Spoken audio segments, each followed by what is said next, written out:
Education with Shantanu চ্যানেলে তোমাদের সকলকে স্বাগত জানাই। আজকে আমার আলোচ্য বিষয় ক্লাস 12 থার্ড সেমিস্টারে তোমাদের এডুকেশন বিষয়, অর্থাৎ 2025 সালের এডুকেশন বিষয়ের তৃতীয় সেমিস্টারের প্রশ্ন এবং উত্তর আলোচনা করব।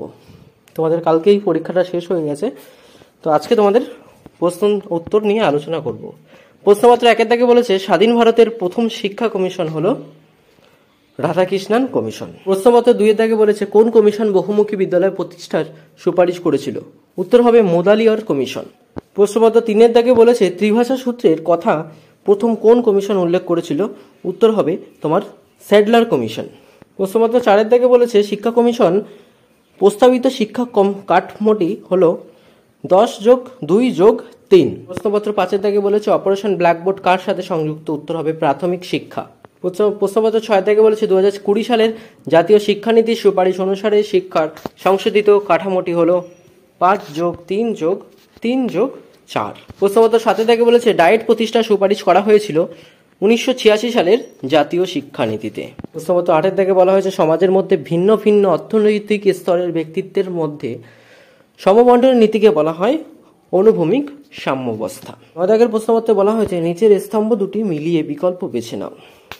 দেখো এখানে আমি করে দিয়েছি তোমাদের বিকল্পটা, সেটা হবে হচ্ছে তোমাদের সি দাগের উত্তর হবে। প্রশ্নপত্র 10 দাগে বলেছে ইডব্লিউএস শ্রেণীর অন্তর্ভুক্ত হওয়ার জন্য একটি শর্ত হলো পরিবারের বার্ষিক আয় 8 লক্ষ।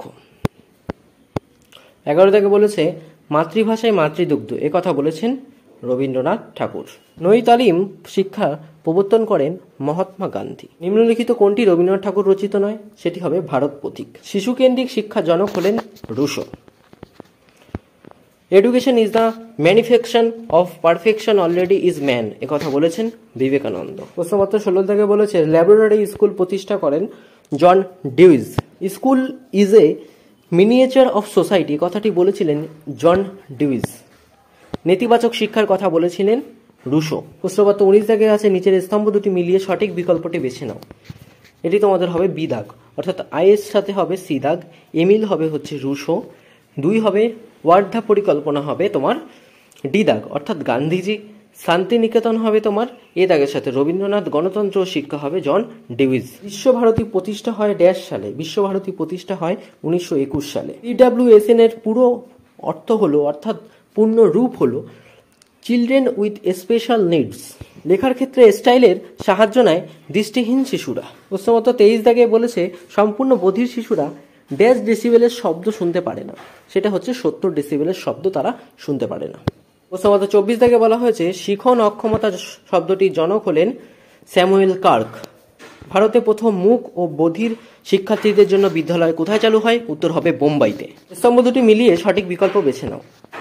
দেখো বিয়ের সাথে হচ্ছে তোমার এক দাগ, অর্থাৎ বিয়ের এক দাগের সাথে হবে তোমার ডি দাগ। ভাষা ও প্রক্রিয়াকরণ সমস্যা হবে হচ্ছে ডিসলেক্সিয়া। 2 দাগের সাথে হবে তোমার এ দাগ, গণিত সম্পর্কিত সমস্যা হচ্ছে ডিসকোলেসিয়া। 3 দাগের সাথে হবে বি দাগ, খেলার সমস্যা হচ্ছে ডিসগ্রাফিয়া। এবং 4 দাগ সূক্ষ্ম সঞ্চালন সমস্যা হবে হচ্ছে তোমার সি দাগ, ডিসপ্রাক্সিয়া। অ্যাক্টিভ ব্যান্ড যন্ত্রের সাহায্যে কি পরিমাপ করা হয়? উত্তর হবে বধিরতা। প্রশ্নপত্র 28 দাগে বলা হচ্ছে নিম্নলিখিত কোন বিষয়টি দৃষ্টিহীনদের শিক্ষার ক্ষেত্রে প্রয়োজনীয় নয়? সেটি হচ্ছে ছোট অক্ষরের। প্রশ্নপত্র 29 দাগে বলা হচ্ছে নিম্নলিখিত কোন বিষয়টি অন্তর্ভুক্তিমূলক শিক্ষার মূলনীতির মধ্যে পড়ে না? উত্তর হবে বৈচিত্র্য একটি সম্পদ। প্রশ্নপত্র 30 দাগে বলেছে নিচের কোনটি অটিজমের বৈশিষ্ট্য নয়? সেটি হবে সঞ্চালক দক্ষমতার প্রতিবন্ধকতা। প্রশ্নপত্র 31 দাগে বলেছে ইউইই এর পূর্ণ রূপ অর্থাৎ সম্পূর্ণ নাম ইউনিভার্সালাইজেশন অফ এলিমেন্টারি এডুকেশন। 32 নম্বর প্রশ্নপত্রে বলা হয়েছে ডেলার কমিশন গঠন করেছিল ইউএনইএসসিও। প্রশ্নপত্র 33 দাগে বলা হয়েছে নিচের কোনটি ডেলরস রিপোর্টের 4টি স্তম্ভের অন্তর্ভুক্ত নয়? উত্তর হবে সুস্বাস্থ্যের জন্য শিখন। প্রশ্নপত্র 34 দাগে বলেছে কোন আন্তর্জাতিক সম্মেলনে এডুকেশন অফ অল কর্মসূচি গৃহীত হয়েছিল? উত্তর হবে জমতিয়েন আর কর্মসূচি হচ্ছে জমতিয়েন এবং সেটি হয়েছিল আমাদের অনুষ্ঠিত হয়েছিল থাইল্যান্ডে। 35 নম্বর প্রশ্নপত্রে বলা হয়েছে 35 নম্বরের ডেলরস কমিশনের প্রতিবেদনটির নাম কি? উত্তর হবে শিখন, অর্থাৎ একটি অন্তর্নিহিত সম্পদ।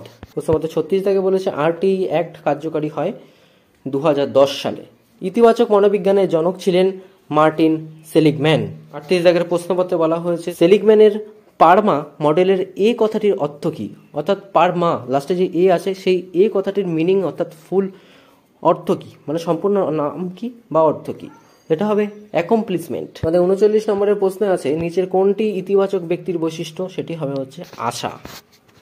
নিচের কোন বিষয়টি ওয়েল বেইং এর উৎপাদন নয়? উত্তর হবে ক্রমাগত ভয় ও উদ্বেগ।